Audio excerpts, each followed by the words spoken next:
നമ്മൾ ഇനി ഒരു പുതിയ വീടൊക്കെ ചെയ്യുന്ന ആളുകൾ ശ്രദ്ധിക്കേണ്ട കാര്യങ്ങളാണ്. ആ കാര്യങ്ങളൊക്കെ പറയേണ്ടതുണ്ട്. ഒരുപാട് ആളുകൾ നമ്മൾ ചോദിക്കാറുണ്ട്, നമ്മൾ ഏത് വെക്കണം ഒരു പുതിയ വീട്ടിൽ പറഞ്ഞപ്പോഴാണ് ഞാനിപ്പോൾ നമ്മൾ ഈ സോളാർ സിസ്റ്റം നമ്മൾ ചെയ്യുമ്പോൾ അതിൽ പല കാര്യങ്ങളും വരും. നമ്മുടെ നാട്ടിലത്തെ ഓരോ സംഭവങ്ങൾ, അനുഭവങ്ങൾ, നമ്മൾ അവിടുത്തെ ഓരോ വ്യത്യസ്ത കാഴ്ചകൾ, അതൊക്കെ ഞാൻ ഇവിടുത്തെ കുട്ടനാടിൻ്റെ പ്രോപ്പർ ഭാഗങ്ങൾ നമ്മൾ യാത്ര ചെയ്യുമ്പോൾ ചില ഭാഗങ്ങളൊക്കെ ഞാൻ അതിൽ ഒപ്പിയെടുത്തിട്ടുണ്ട്. അത് നിങ്ങൾക്ക് കാണിച്ചു തരാം കേട്ടോ.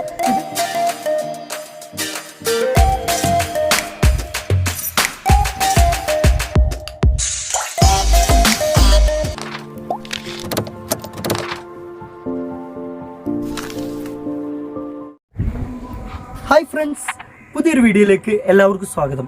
ഇന്നത്തെ വീഡിയോ നമ്മളെ ഒരു 2 kVA സിസ്റ്റത്തെ കുറിച്ചിട്ടാണ്. നമ്മൾ ആലപ്പുഴ ഡിസ്ട്രിക്റ്റിൽ നമ്മുടെ കുട്ടനാട് എന്ന ഭാഗത്ത് നമ്മുടെ വിക്രമേട്ടൻ്റെ വീട്ടിലാണ് നമ്മൾ ചെയ്തിരിക്കുന്നത്. ഇവിടെ ഞങ്ങൾക്ക് ഇത് പ്രത്യേകിച്ച് പറയാം, ഈ നാടിൻ്റെ ഭംഗി അത് വേറെ ലെവൽ തന്നെ കേട്ടോ. പക്ഷേ നമുക്കിത് കാണുമ്പോൾ നല്ല ഭംഗിയാണ്. ഇവിടെ നിങ്ങൾക്ക് അറിയാമല്ലോ, കുട്ടനാട് പരിധിയിൽ വെള്ളം പൊങ്ങിയ കാര്യങ്ങളൊക്കെ ഏട്ടൻ പറഞ്ഞു തരും. ഒക്കെ കൂടുതൽ അതിൻ്റെ കാര്യങ്ങളൊക്കെ വിശദീകരണമായിട്ട് വരുന്നുണ്ട്. ഇതിൻ്റെ കൂട്ടത്തിൽ നമ്മൾ ചെയ്തിരിക്കുന്നത് വിക്രമേട്ടൻ്റെ വീട്ടിൽ നമ്മൾ വിക്രം പാനൽ വെച്ചിട്ട് 3 പാനൽ വെച്ചിട്ട് നമ്മൾ ഒരു 2.5 kVA സിസ്റ്റം നമ്മൾ ചെയ്തിരിക്കുന്നത്. ഇവിടെ ഇവർക്ക് കറണ്ട് ഇപ്പോൾ ടെമ്പററിയാണ്, വീട് ഏതാനും ദിവസങ്ങൾക്കുള്ളിൽ ഹൗസ് വാമിംഗ് ആണ്. ഇവർക്ക് ഒരു 5-6 യൂണിറ്റ് ഇവർക്ക് കിട്ടും. ഇവർ മറ്റൊരു പ്രത്യേകത പറയാനുള്ളത്, ഇവരെ നമ്മൾ ഇനി ഒരു പുതിയ വീടൊക്കെ ചെയ്യുന്ന ആളുകൾ ശ്രദ്ധിക്കേണ്ട കാര്യങ്ങളാണ്. ആ കാര്യങ്ങളൊക്കെ പറയേണ്ടതുണ്ട്. ഒരുപാട് ആളുകൾ നമ്മൾ ചോദിക്കാറുണ്ട്, നമ്മൾ ഏത് വെക്കണം ഒരു പുതിയ വീട്ടിൽ. പുതിയ വീട് ചെയ്യുമ്പോൾ നമ്മൾ ആദ്യകാലങ്ങളിൽ നമുക്കൊരു 10 യൂണിറ്റ് നമ്മുടെ വീട്ടിലെ കാര്യങ്ങളൊക്കെ ഒരു ദിവസം ഉപയോഗിക്കാനാണെങ്കിൽ അത് നമുക്ക് പുതിയ ടെക്നോളജി വഴി നമുക്കൊരു 4 യൂണിറ്റിലേക്ക് മാറ്റാം. അപ്പോൾ അതിൽ നമുക്ക് പ്രത്യേകിച്ച് ശ്രദ്ധിക്കേണ്ടത്, നമ്മൾ ഓഫ് ഗ്രിഡ് സിസ്റ്റം ചെയ്തിട്ട് നമ്മൾ വലിയ സിസ്റ്റമൊക്കെ വെച്ചിട്ട് അത് യൂണിറ്റ് എനിക്ക് മുതലാവുന്നില്ല എന്ന് പറഞ്ഞിട്ടൊന്നും കാര്യമില്ല. നമ്മൾ വീട്ടിലത്തെ ഫാനുകളൊക്കെ മാക്സിമം നമ്മൾ BLDC, പുതിയ ടെക്നോളജി ആണല്ലോ, BLDC ഫാനുകളാക്കാൻ ശ്രമിക്കുക. അതുപോലെ നമ്മുടെ ഫ്രിഡ്ജൊക്കെ ഇൻവെർട്ടർ ടെക്നോളജിയിൽ എനർജി കൺസപ്ഷൻ വളരെ കുറഞ്ഞ ഫ്രിഡ്ജുകളുണ്ട്. ഡബിൾ ഡോർ ആയാലും നമ്മൾ ആദ്യകാലത്ത് 400, നമ്മൾ ഇന്നലെ ഒരു സൈറ്റിൽ പത്തനംതിട്ട പോയാരിച്ച് അവിടെ 400 സംതിങ് യൂണിറ്റ് എടുക്കുന്നുണ്ട് ഒരു ഡബിൾ ഡോർ ഫ്രിഡ്ജിന്. അത് നമ്മൾ പുതിയ ടെക്നോളജി ഒക്കെ ആണെങ്കിൽ ഒരു 178 ഒക്കെ നമുക്ക് വരുന്നുള്ളൂ. അപ്പോൾ ഇത്തരത്തിലുള്ള കാര്യം ശ്രദ്ധിക്കുക. അതുപോലെ മോട്ടറിൻ്റെ കാര്യങ്ങളിലൊക്കെ നല്ല എനർജി കുറഞ്ഞ് വരുന്നുണ്ട്. അതുപോലെ നമ്മൾ AC ഒക്കെ എടുക്കുകയാണെന്നുണ്ടെങ്കിൽ നമുക്ക് ഒരു 1.5 ടൺ എന്ന് പറഞ്ഞാൽ നമ്മുടെ ഇപ്പോഴത്തെ നമ്മുടെ ലേറ്റസ്റ്റ് ടെക്നോളജി ഇൻവെർട്ടർ ടെക്നോളജിയിൽ നമ്മുടെ 5 സ്റ്റാർ ഇൻവെർട്ടർ ടെക്നോളജീൻ്റെ പകുതി നമുക്ക് വാട്ടി എടുക്കുന്നുള്ളൂ. അത്തരത്തിലൊക്കെ വീഡിയോ നമ്മൾ ചെയ്തിട്ടുണ്ട്. അത് നമ്മൾ ഡിസ്ക്രിപ്ഷനിലും അതുപോലെ ഐ ബട്ടണിലും കാണിക്കാം കേട്ടോ. പിന്നെ അതുപോലെ തന്നെ നമുക്ക് പറയുകയാണെന്നുണ്ടെങ്കിൽ ഇത് നമ്മൾ ചെയ്തിരിക്കുന്ന ഏറ്റവും നമ്മൾ ഓപ്പൺ ഭാഗത്താണ്. ഇവിടെ നമ്മൾ വീട്ടിൽ നമ്മൾ ഒരു പാനലൊക്കെ വെക്കാൻ ശ്രമിക്കുമ്പോൾ ആദ്യം നമ്മൾ രാവിലെ ഒരു കുറച്ച് ദിവസം മുമ്പേ നമ്മൾ വീട്ടിൻ്റെ പുറത്തൊന്ന് കയറി നോക്കി, നമ്മൾ സൂര്യൻ വരുമ്പോൾ ഇപ്പോൾ നമുക്ക് രാവിലെയും ഒരു 7 മണി 7:30 8 മണി മുതൽ പ്രൊഡക്ഷൻ മരങ്ങളെ തടസ്സങ്ങളില്ലാതെ കിട്ടുന്നതും അതുപോലെ വൈകുന്നേരം ഭാഗത്ത് കിട്ടുന്നതൊക്കെ നിങ്ങൾ ഉറപ്പ് വരുത്തിയിട്ടൊന്ന് വിളിക്കുക കേട്ടോ. അല്ലാതെ നമുക്ക് നോക്കിയാൽ ക്ലിയർ ആവും, പക്ഷേ മാക്സിമം നമുക്കൊരു 60% 40% ഒക്കെ കിട്ടുകയാണെങ്കിൽ പിന്നെ അവിടെ സോളാർ വെച്ചിട്ട് കാര്യമില്ല. ഒരു 70-80% നമുക്ക് വെയിൽ ഒരു 2-3 മണിക്കൂറൊക്കെ ഒഴിവായാലും കിട്ടുന്നതാണെങ്കിൽ നമുക്ക് സോളാറിൻ്റെ സിസ്റ്റം വെക്കാം. പിന്നെ അതുപോലെ നമ്മൾ നിഴൽ മതി ഒക്കെ അങ്ങനെയൊക്കെ ചിന്തിക്കുന്ന ആളുകളുണ്ട്. പുതിയ ടെക്നോളജി പാനൽ തന്നെയാണ്. അതിൽ നമുക്ക് സൂര്യൻ്റെ എനർജി കറക്റ്റ് കിട്ടിയാൽ നമുക്ക് നിലവിലെ പഴയ പാനലുകളെ അപേക്ഷിച്ച് നമുക്കൊരു 60% നമുക്ക് അതിൽ കൂടുതലുണ്ട്. പിന്നെ നമ്മൾ ടെക്നോളജി മോണോപെർക്ക് പ്ലസ് ഹാഫ് കട്ട് അല്ലെങ്കിൽ 4 കട്ട് പാനലുകളൊക്കെ നമ്മൾ എടുക്കാൻ ശ്രമിക്കുക. പിന്നെ എനിക്ക് പ്രത്യേകിച്ച് നമ്മൾ ഒരുപാട് വീഡിയോകളിൽ പറഞ്ഞതാണ്, എല്ലാ വീഡിയോയും നിങ്ങൾക്ക് കാണാൻ കഴിയില്ല. നമ്മൾ എടുക്കുമ്പോൾ നമ്മൾ ഏറ്റവും പഴഞ്ചൻ പാനലുകൾ എടുക്കാതെ നല്ല ബ്രാൻഡഡ് പാനലുകൾ എടുക്കുക. അതെനിക്ക് പറയാനുള്ളത്, ഞാനിപ്പോൾ ഇവിടെ വെച്ചതാണ് ലോകത്തിൽ വരുന്നതെന്ന് പറയില്ല. ഇന്ത്യയിലെ ബെസ്റ്റ് പാനൽ വിക്രം, വാരി, റിനിസോള, അദാനി, ടാറ്റ ഒക്കെ നല്ല പാനലുകൾ എടുക്കുക കേട്ടോ, ഏറ്റവും ലേറ്റസ്റ്റ് പാനലുകൾ. അതുപോലെ നമുക്ക് പറയാനുള്ളത് ഇമ്പോർട്ട് പാനലുകളാണ് Jinko, Canadian, Trina, JSOLAR, SFEV, Longi, sun power, അതൊക്കെ നമുക്ക് സെലക്ട് ചെയ്യട്ടോ. ഞാൻ ഒരുപാട് വീഡിയോകൾ പറഞ്ഞതാണ്. അതിൻ്റെ കൂട്ടത്തിലൊരു കാര്യം കൂടി പറയണ്ടേ, നമ്മളിവിടെ ഹൈറ്റ് പൊക്കാൻ കാരണം ഇത്ര ഹൈറ്റ് ഒന്നും പൊക്കേണ്ട ആവശ്യമില്ല കേട്ടോ, നമ്മൾ ഈ ലെവലിലേക്ക് ചെയ്യുള്ളൂ. പക്ഷേ ഇവിടെ ഇവർക്കൊരു ടാങ്ക് വരുന്നുണ്ട് ഈ ഭാഗത്ത്. ആ സ്പേസും കൂടി വിട്ടിട്ട്, കാരണം ഇപ്പോൾ വെച്ചിട്ടില്ലല്ലോ, ടാങ്ക് മുൻപേ ഉണ്ടെങ്കിൽ നമുക്ക് അതിനനുസരിച്ച് പ്ലാൻ ചെയ്യാം. അപ്പോൾ ഇതിൻ്റെ ഷാഡോ കാര്യങ്ങളൊന്നും വരരുത്. പിന്നെ നമുക്ക് ഈ സ്ഥലങ്ങളൊക്കെ ഒന്ന് യൂസ് ആവണം, ഇതൊക്കെ കരുതിയിട്ട് തന്നെയാണ്. പിന്നെ നമുക്കിവിടെ മോപ്പ്, അപ്പോൾ ചിലർക്ക് ഈ ഹൈറ്റ് കൂട്ടിയാൽ പ്രയാസമുണ്ട്, ഒരു കുഴപ്പമില്ല. ഈ സൈഡിലും നമുക്ക് സ്പേസ് ഉണ്ട്, ആ 3 ഭാഗത്തും സ്പേസ് ഉണ്ട്. നമ്മൾ സാധാരണ മോപ്പ് കൊണ്ട് ജസ്റ്റ് ക്ലീൻ ചെയ്യാം. അത് നമുക്കറിയാലോ, 2-3 മാസം കൂടുമ്പോൾ ജസ്റ്റ് ഒന്ന് ക്ലീൻ ചെയ്യണം, അല്ലെങ്കിൽ നമ്മുടെ പ്രൊഡക്ഷൻ പകുതിയാവും. ഇനി എനിക്ക് കൂടുതൽ ഇതിനെക്കുറിച്ച് പറയാൻ താഴത്തൊന്നും കാണിക്കുന്നില്ല. ഒട്ടനവധി വീഡിയോകളും നമ്മുടെ നാസിൻഫോ യൂട്യൂബ് ചാനലുണ്ട്. അപ്പോൾ അതൊക്കെ നോക്കിയാൽ നിങ്ങൾക്ക് ഓരോ സംശയങ്ങളും എല്ലാ ജില്ലകളിലും നമ്മൾ ചെയ്തിട്ടുണ്ട്. അപ്പോൾ ഇനി താഴെ ഭാഗമൊന്നും കാണിക്കുന്നില്ല. ഇവിടെ കുറച്ച് വർക്കുകളും കാര്യങ്ങളൊക്കെ ഇനി ബാക്കിയുണ്ട്. ഏതാനും ദിവസങ്ങളിൽ ഇവിടെ ഹൗസ് വാമിംഗ് ആണ്. പിന്നെ അരിസ് നമ്മളെ ക്ഷണിച്ചും ചെയ്ത് കൊണ്ടോ ഗ്യാപ്പ് കിട്ടുകയാണെങ്കിൽ ആലപ്പുഴ കുട്ടനാട് ഭാഗമാണ് നമുക്ക് ഫാമിലി ആയിട്ട് ഒന്ന് എൻജോയ് ചെയ്ത് വരണത് ഞങ്ങളിപ്പോൾ അവരോട് പറഞ്ഞിരിക്കുക. ഓരോട് പറയേണ്ട മുമ്പ് ഞങ്ങൾ പറഞ്ഞിട്ടുണ്ട്. പിന്നെ ഞാൻ ഇതിലൊരു കാര്യം പറയാട്ടോ, നമ്മളിപ്പോൾ പോയപ്പോൾ ഞാൻ അരിസിനോട് പറയുകയാണ്, കൂട്ടത്തിൽ പറയാലോ, നമ്മളൊരു ജ്യേഷ്ഠൻ്റെ വീട്ടിൽ നിന്ന് നമുക്ക് ചോദിക്കാതെ വരാൻ പറ്റുന്ന ഒരു ഫീലിംഗ് ആണ്. അത് ഞാൻ പൊതുവേ എല്ലാ ജില്ലകളിലും നമുക്ക് ഏകദേശം അങ്ങനെ തന്നെയാണ്. അതെന്താ വെച്ചാൽ നമ്മൾ പെരുമാറ്റം അത് അങ്ങോട്ടും ഇങ്ങോട്ടും അങ്ങനെ തന്നെയല്ലേ. അല്ല നമ്മളൊരു വർക്ക് എടുക്കുക, ആ വർക്കിൽ അതും ഇതും നമ്മൾ ചെയ്യുക, അങ്ങനെ ഒന്നും അല്ലല്ലോ. ഇനി അതിൻ്റെ കൂട്ടത്തിൽ പറയാം, അതിൻ്റെ കൂട്ടത്തിൽ അരിസൊന്നുകൂടെ വരും. അതിൽ നമുക്ക് പറഞ്ഞപ്പോഴാണ് ഞാനിപ്പോൾ നമ്മൾ ഈ സോളാർ സിസ്റ്റം നമ്മൾ ചെയ്യുമ്പോൾ അതിൽ പല കാര്യങ്ങളും വരും. നമ്മുടെ നാട്ടിലത്തെ ഓരോ സംഭവങ്ങൾ, അനുഭവങ്ങൾ, നമ്മൾ അവിടുത്തെ ഓരോ വ്യത്യസ്ത കാഴ്ചകൾ, അതൊക്കെ ഞാൻ ഇവിടുത്തെ കുട്ടനാടിൻ്റെ പ്രോപ്പർ ഭാഗങ്ങൾ നമ്മൾ യാത്ര ചെയ്യുമ്പോൾ ചില ഭാഗങ്ങളൊക്കെ ഞാൻ ഇതിൽ ഒപ്പിയെടുത്തിട്ടുണ്ട്. അത് നിങ്ങൾക്ക് കാണിച്ചു തരാം കേട്ടോ. ഇതിൽ ഇപ്പം ചേട്ടൻ പറയാണ് ഇവിടെ ഒരു 2018 നമ്മൾ ആ പ്രളയം ഉണ്ടായില്ല അല്ലേ, ആ സമയത്ത് ഇവിടെ പ്രയാസം ഉണ്ടായത് ഏട്ടനൊന്ന് പറഞ്ഞു, ഏട്ടനെ പറഞ്ഞോളും അന്നുണ്ടായ ഒരു അവസ്ഥ. അതെ, 2018 എന്ന് പറഞ്ഞാൽ ഇവിടെ വളരെ ദുരിതമായിരുന്നു ജീവിക്കാൻ. ഈ ഏരിയയിലൊന്നും ആൾക്കാർ താമസമൊന്നുമില്ല. അപ്പോൾ നമുക്ക് 3-4 ദിവസം, ആ സമയത്തേക്ക് 15 ദിവസത്തോളം നമുക്ക് കറണ്ടില്ല, അങ്ങനെയുള്ള ഒരുപാട് ബുദ്ധിമുട്ടുകളുണ്ടായിരുന്നു. അപ്പോൾ അത് കഴിഞ്ഞിട്ട് ഇപ്പോൾ എനിക്ക് സ്പെഷ്യലി പറയാനുള്ളത്, ഞാൻ ഒരുപാട് യൂട്യൂബ് ചാനൽ കാണുന്നൊരു വ്യക്തിയാണ്. അതിലെനിക്ക് ഹോണസ്റ്റായിട്ട് തോന്നിയതും നവാസ് ഭായിയുടെ ചാനൽ കണ്ടപ്പോഴാണ്. ഞാൻ താങ്കളെ വിളിച്ച് ഒരുപാട് നല്ല അറിവുകൾ എനിക്ക് തന്നു. അത് കണ്ടാണ് ഞാൻ നവാസ് ഭായിയെ കൊണ്ട് സോളാർ വെക്കുകയാണെങ്കിൽ നവാസ് ഭായിയെ കൊണ്ട് ചെയ്യിക്കത്തുള്ളൂ എന്നുള്ളൊരു കോൺഫിഡൻസിൽ തന്നെ ആയിരുന്നു.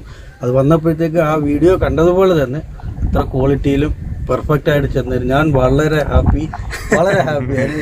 അല്ല, അത് കൂട്ടത്തിൽ എനിക്ക് നമ്മൾ വിക്രമേട്ടനോട് ഒരു കാര്യം കൂടി പറയണ്ടേ. എന്നോട് പറഞ്ഞത് എനിക്ക് 3 kV വെക്കണം, ഒരു 4 kV വെക്കണം. ഞാൻ കണക്കുകളൊക്കെ ചോദിച്ചിട്ട് ഏട്ടാ നിങ്ങൾക്ക് അത് ചെയ്താൽ മതിയല്ലോ ഞാൻ നിങ്ങളോട് പറഞ്ഞല്ലേ. അല്ല, വെറുതെ ഒരാളടുത്ത് അവരടുത്ത് പൈസ ഉണ്ട്, അപ്പൊ എനിക്ക് ഒരു പാനലും ഒരു ബാറ്ററി ഒരു ഇൻവെർട്ടറൊക്കെ വെച്ചാൽ കുറച്ചുകൂടി പൈസ കിട്ടും. ആ ഒരു മൈൻഡ് നമ്മൾ ചെയ്യില്ല കേട്ടോ. നമ്മൾ അവിടെ വേണ്ടത് ചെയ്യുക, അല്ലാതെ അതുകൊണ്ട് എനിക്ക് കിട്ടുക എന്നുള്ളൊരു മൈൻഡ് പല വർക്കേഴ്സും നമുക്ക് വന്നിട്ടുണ്ടെങ്കിൽ അത് തന്നെയാണ് അവൻ്റെ ഏറ്റവും വലിയ തകർച്ച. നമ്മൾ കാര്യം പറയണം. പിന്നെ ഞാൻ ഇവിടെ വന്നപ്പോൾ കാണാം ഇവിടെ ഒരുപാട് വർക്കേഴ്സ് കാര്യങ്ങൾ, നമുക്ക് ഇതൊക്കെ ആരെ കുടുംബക്കാരാണെന്ന് ഞാൻ ചോദിക്കുന്നത്. ഇവര് കൂട്ടത്തിൽ ഒരുപാട് താഴത്തെ ആള് ഭക്ഷണം കഴിക്കാൻ പോയിക്കാണ്, ഒരുപാട് ആളുകളുണ്ട്. നമ്മൾ അതൊരു വേറെ ലെവലാണ്. അപ്പം ഞാൻ പറഞ്ഞു അത് ഈ കൂട്ടക്കാർ ശരിയാവണമെങ്കിൽ നമ്മളതിൻ്റെ ഞാൻ അവരെ വൈഫിനോട് പറഞ്ഞു, വൈഫ് ഇവിടെ അല്ല, ജസ്റ്റ് ഞങ്ങൾക്ക് ഭക്ഷണമൊക്കെ തന്നിട്ട് അവിടേക്ക് പോയിരിക്കുകയാണ്, അവിടെ ആരോ വന്നിട്ടുണ്ടെന്ന് പറഞ്ഞിട്ട്. അപ്പോൾ അതൊക്കെ ഒരു വ്യത്യസ്തമായിട്ടുള്ളൊരു അനുഭവം തന്നെ ഉണ്ടോ. നമുക്ക് എല്ലാ ജില്ലകളിൽ നിന്നും ഇതുപോലെ വ്യത്യസ്തമായിട്ടുള്ളൊരിത് കിട്ടും. അത് നമ്മൾ ഇവിടെ അറിയിക്കുന്നു, അത്ര തന്നെ പറയില്ല. നമുക്ക് ഇപ്പോൾ ഒരു 10-15 സൈറ്റ് ചെയ്യുമ്പോൾ ഒരു സൈറ്റേ നമുക്ക് വീഡിയോ ചെയ്യാനുള്ളൂ. അതുപോലെ ഏട്ടൻ പറയാണ് ഇവിടെ ഒരു സമയത്ത് ആ വെള്ളം മൂടിയ സമയത്ത് ഇവിടെ എൻ്റെ നാടല്ല എൻ്റെ വീടല്ല എന്ന് കരുതി പുറം ഭാഗത്ത് തോണി എത്ര രൂപ പിടിച്ച് വിളിച്ചിട്ട് 5000 രൂപയോളം മുടക്കിയിട്ട് അവർ പറയുന്ന ചാർജ് അങ്ങനെ അവിടെ അങ്ങനെ സഹായിക്കുന്ന ഒരുപാട് ആളുകളുണ്ടായിരുന്നു. തോണിയിൽ പെട്രോൾ അടിച്ചു കൊടുക്കുക, അങ്ങനെ ഓടുന്ന രാപ്പാൽ ഓടുന്ന ആളുകൾ. അത് കൂടുതൽ പറഞ്ഞ ഞങ്ങൾ അങ്ങനെ പെട്രോൾ അടിച്ചിട്ട് പോയിരുന്നു. ഈ ഏട്ടന് പെട്രോൾ അടക്കം തരും അവരെ, വെള്ളം പെട്രോൾ അതൊക്കെ ഒരു പോകുന്ന 300 പേര് വലിയ കെട്ടുകളത്തിലൊക്കെ കാര്യം വീട്ടില് രക്ഷയില്ല, ഭക്ഷണമില്ല, ആൾക്കാർക്ക് കിടക്കാൻ സൗകര്യമില്ല. ഈ ബോട്ടിയേട്ടിലൊക്കെ വന്ന് നിന്നിട്ട് ആൾക്കാർ ആ പൊക്കത്തിൽ വന്നിട്ട് ജീവൻ രക്ഷിക്കാൻ വേണ്ടിട്ട് പോകുന്ന ബോട്ട് അടുപ്പിക്കില്ല. എല്ലാവരും ചാടി മറിയാനുള്ള ചാൻസ് കേട്ടോ. 5 പൈസ മേടിച്ചില്ല, അതൊക്കെ തന്നെ ജീവിതത്തിലുണ്ടാവും. ഡീസലും പെട്രോളും അവിടെ നിന്ന് തരും. അത്രേ ഉള്ളൂ. അപ്പൊ ഒരു സേവനമായിട്ട് ഒന്നും പറയില്ല, അതൊക്കെ തന്നെ ജീവിതത്തിൽ ഉണ്ടാവുള്ളൂ എന്ന് പറയാം. അതിന് നമുക്ക് പിൽക്കാലത്ത് നമുക്ക് അതിന്റെ ദൈവം നമുക്ക് അതിന്റെ സഹായം തരും. പിന്നെ നമ്മള് അവരെ കൂടെ കടലിലെ മക്കളെ കൂടെ അവർ ഒരുപാട് നമ്മളെ നമ്മൾ ടി വിയിലും കാര്യങ്ങളിലും ഇങ്ങനെ കേൾക്കുക. അപ്പൊ എന്നോട് പറയാണ് ഈ വീടിന്റെ ഭാഗത്ത് ഈ ഒരു ലെവലിൽ വെള്ളമായിരുന്നു, എന്നിട്ട് ചേട്ടൻ തോണിയിൽ 5000 രൂപ മുടക്കിയിട്ട് അങ്ങനെ വരുള്ളൂ തരെ. ഇവിടെ വന്ന് നോക്കുമ്പോൾ ഇവിടെ ഏതൊരു ഷീറ്റിന്റെ മുകളിൽ നായ്ക്കളൊക്കെ വന്ന് നിൽക്കുന്നുണ്ട് തരട്ടെ. അയിറ്റകൾക്ക് ഇല്ല അവിടെ കൊടുന്ന ഭക്ഷണം കൊടുത്തു. പിന്നെ അത് കഴിഞ്ഞിട്ട് വേറെ രസകരം ഉണ്ടായിരുന്നു, അതും കൂടി പറഞ്ഞു കൊടുക്കുക. ഏതായാലും അത് ഞാൻ കൊണ്ടുവന്ന ഫുഡെല്ലാം അതുങ്ങൾക്ക് വാവണ്ടാപ്രാണി അല്ല, അപ്പൊ കരച്ചില്ലേ ഫുഡ് ആഴ്ചയോളം ആൾക്കാരില്ലല്ലോ ഇവിടെ. ഞാൻ കൊണ്ടുവന്ന ഫുഡ് ആദ്യം അതുങ്ങൾക്ക് കൊടുത്തു കഴിഞ്ഞപ്പോൾ എന്നെ കൊണ്ടിട്ട് വഞ്ചിക്കാരൻ പുള്ളിയെ എന്നെ വിട്ടിട്ട് മറന്നുപോയി. ഞാൻ ഒറ്റയ്ക്ക് കൂടെ പെട്ടു. എന്നിട്ട് കേക്ക് ആ ഫുഡ് ഇനി മൂപ്പര് ഇവിടെ ഉണ്ടല്ലോ ഉണ്ടാവും എഴുതിയിട്ട് മൂപ്പര് പോയി. പിന്നെ പിറ്റേ ദിവസം ഞാൻ എന്താ കാര്യങ്ങളും പറഞ്ഞ അയാൾക്ക് ഓർമ്മ വന്നു, അയാൾക്കൊരു ഓർമ്മ വന്നു, ആ വന്ന ആൾക്ക് ഓർമ്മ വന്നു. അപ്പൊ അയാള് പിറ്റേ ദിവസം അയാൾക്ക് തെളിഞ്ഞ സമയത്ത് ബാക്കി കാര്യങ്ങളും പറയുന്നില്ല. കറണ്ട് ഇല്ല, നെറ്റ്വർക്ക് ഇല്ല, ടവറൊക്കെ ക്യാൻസൽ. എന്നിട്ട് അയാൾ ഇങ്ങനെ വന്നു തരും, ഞാൻ ഒരാളെ ഇവിടെ കൊടുത്തിട്ടില്ലല്ലോ. അപ്പൊ ഇതിന്റെ ഉള്ളില് പാവം എവിടെ ഒരു കസാര ഇട്ടിട്ട് ഇങ്ങനെ ഇരിക്കുക. അങ്ങനെയൊക്കെ ഒരു അവസരം. പക്ഷെ ഇതൊക്കെ എന്താ വെച്ചാൽ ഇങ്ങനെയൊക്കെ അനുഭവമാണ്. അതുകൊണ്ടാണ് അവര് വീട് പൊക്കിയതല്ലേ. നമ്മള് പണ്ട് കേട്ടിട്ടുള്ളൂ 99 വെള്ളപ്പൊക്കം എന്നൊക്കെ നമ്മുടെ അമ്മമാര് പറഞ്ഞു കേട്ടിട്ടുള്ളൂ. പക്ഷെ അത് നമ്മൾ റിയലില് കണ്ടു. ഒരു പ്രത്യേക ഒരു ലോകം നമ്മൾ കണ്ടത്, ഒരു മറക്കാൻ പറ്റാത്ത ഒരു കഴിഞ്ഞില്ലേ. എന്താ. ഓക്കെ ഫ്രണ്ട്സ്, ഞാൻ വീഡിയോ അവസാനിപ്പിക്കുകയാണ്. പറഞ്ഞ് ഞങ്ങൾ കുറേ കാര്യങ്ങൾ പറഞ്ഞു. ക്ഷമിക്കുക, ചില ആളുകൾ നമ്മൾ ഇത്രയും കാര്യങ്ങളൊക്കെ ഒരു 80-90% ആളുകൾ തൃപ്തിപ്പെടുന്നതാണ്. അപ്പോൾ ചില ആളുകൾ നിങ്ങളെന്തിനാ ഈ ഇൻഫർമേഷൻ്റെ ഇടയിൽ അത് പറഞ്ഞു, അങ്ങനെ ചോദിക്കരുത് കേട്ടോ, കാരണം എല്ലോ പറയാം. അപ്പോൾ ഏതായാലും ഞങ്ങൾ വീഡിയോ അവസാനിപ്പിക്കുകയാണ്. ഞങ്ങളിപ്പോൾ ഇന്നലെ പത്തനംതിട്ട ആയിരുന്നു, ഇപ്പോൾ ഇന്ന് ആലപ്പുഴ, ഇനി നാളെ ഞങ്ങൾ തിരുവനന്തപുരം, അത് കഴിഞ്ഞ് നമ്മൾ എറണാകുളം അല്ല, തൃശ്ശൂർ ജില്ല ചാലക്കുടി കൊണ്ട് അവസാനിപ്പിച്ചിട്ട് ഞങ്ങൾ പോവുകയാണ്. അപ്പോൾ ഏതായാലും നിങ്ങൾക്ക് ഈ വീഡിയോ ഇത് ഞാൻ അതിൻ്റെ കൂട്ടത്തിൽ പറയാം, ഞാൻ ആരെ കൊണ്ട് ചേട്ടനെ കൊണ്ട് ഞാൻ പറയിപ്പിച്ചൊന്നുമല്ല കേട്ടോ, അവർ നാച്ചുറൽ സ്വാഭാവികമായിട്ട് അവർ പറഞ്ഞതാണ്. അനുഭവമാണ് റിയാലിറ്റി. നിങ്ങളുടെ ക്വാളിറ്റി വർക്ക് വളരെ ഹാപ്പിയാണ്. ഓക്കെ, ഏതായാലും നമ്മൾ എന്താ വെച്ചാൽ ചെയ്യുന്നത് നല്ല രീതിയിൽ ചെയ്യുക. അത് ആർക്കും നമ്മൾ ഒരാളിൽ നിന്ന് ക്യാഷ് വാങ്ങുമ്പോൾ അയാൾക്കത് ഉപകാരം ഉണ്ടാവണം. അല്ലാതെ നമ്മൾ ഒരു വെറുതെ അതും ഇതും പൈസ വാങ്ങിയിട്ട് എന്നിട്ട് പിന്നെ ഉണ്ടായിരിക്കുക, അത് ഒരു ക്വാളിറ്റി ഇല്ല, ആ രീതിയിൽ ചെയ്യരുത്. അല്ലെങ്കിൽ നിങ്ങൾ ചെയ്യേണ്ട. അത് നമുക്ക് പൊതുവെ ടെക്നീഷ്യന്മാരോട് ഇതുമായി ബന്ധപ്പെട്ട ആളോട് പറയുന്നത്.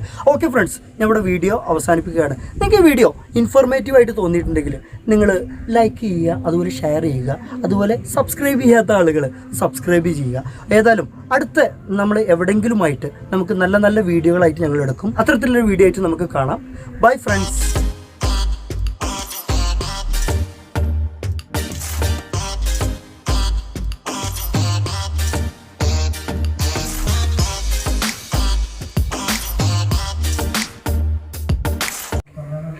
പിന്നെ അതിൽ കൂടുതൽ പറയാൻ ഞങ്ങൾ കുറേ നേരമായി ഇതേതരം നോക്കുന്നു. സംഭവമേ വെൽഡിങ് ചെയ്ത ആൾ ഇയാളാണ്. വെൽഡിങ്ങുകാരനൊന്നും അല്ല, പക്ഷെ മുമ്പേ ഒരു നന്നായിട്ട് കവിത നന്നായിട്ട് എഴുതുന്ന, നമ്മളെ കഥയൊക്കെ എഴുതുന്ന ആളാണ് അല്ലേ. പിന്നെ നാടകത്തിലും അഭിനയിച്ചൊക്കെ ആളാണ്. പേര് എനിക്ക് ഞാൻ മറന്നുപോയി, സുനില്.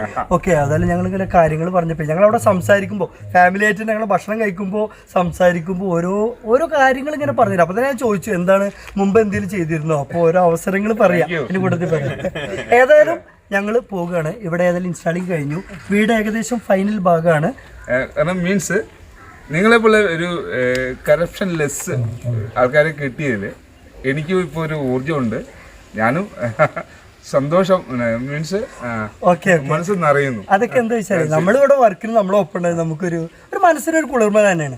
ഇതുപോലെ തന്നെ കേട്ടോ, നമുക്ക് ഒട്ടനവധി ജില്ലകളിലും നല്ല ഒരു പ്രസന്റ് കിട്ടാം. നമുക്ക് എല്ലായിടത്തും നമുക്കത് കാണിക്കാൻ കഴിയില്ല. ഏതായാലും സന്തോഷം. ഓക്കെ, പിന്നെ വളരെ സന്തോഷം. ഓക്കെ, ശരി.